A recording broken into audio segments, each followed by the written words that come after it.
Injustice 2 is way too popular of a game for it to not have a sequel. Because, let's face it, Injustice 2 was probably one of the most popular fighting games of the past decade.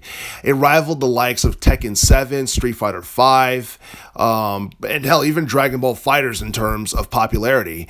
And the game was critically acclaimed and well received by various gaming publications for its narrative-driven story mode, for its epic combat system from environmental attacks to super moves to the inclusion of character dialogue during clashes. It was a pretty fun gaming experience, and it was a game that many people felt had very few negatives to it. I mean, there are minor things that could have made the game better, such as a bigger roster size and, stuff like that, but there's nothing too major. But as far as Injustice 3 is concerned, there are people who have their suggestions on what could be done to make the game even more appealing than that of Injustice 2 in terms of quality.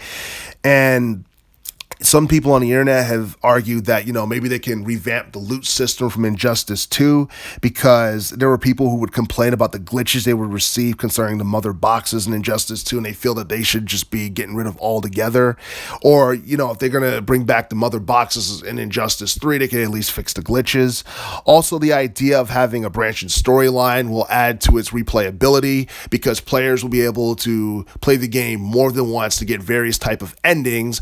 And in fact, that would be appealing, especially considering the fact that they were leaning more towards an RPG-like feel with the inclusion of the loot system, the loot box system, where you add certain items to opponents to help them level up and all that. So if they want to go full RPG or just make Injustice 3 seem more like an RPG, they can have it where I guess the decisions that players make within the story affect the overall path that players take, and then you get different endings. That would be pretty cool to see in Injustice 3 if that does happen. Or, they could pretty much keep the story the way it is because there's really nothing wrong with the story in Injustice 2 and the structure and all that. And you know what they say, if it's not broken, don't try to fix it. So I guess that could stay the same, or they could add branching storylines. But those are just like a few things that some people would probably like to see in Injustice 3 if it does happen. But the thing is, we have no idea on whether or not it's going to happen because there has been no announcements for it.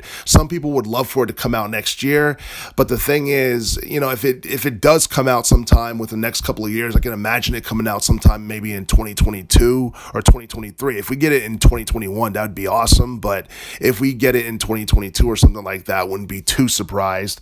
But it's just a matter of time in terms of announcement and, just knowing like when it's going to come out. But we do know it's going to come out for the PlayStation 5 and the Xbox Series X if it does come out, and quite possibly the PlayStation 4 and the Xbox One, because a lot of people still, play the PlayStation 4 and they still play Xbox One. But since, PlayStation 5 and Xbox Series X are, new generation consoles are most likely going to be popular in 2021 and 2022, it's most likely going to come out on either the PlayStation 5 or the Xbox Series X or even both.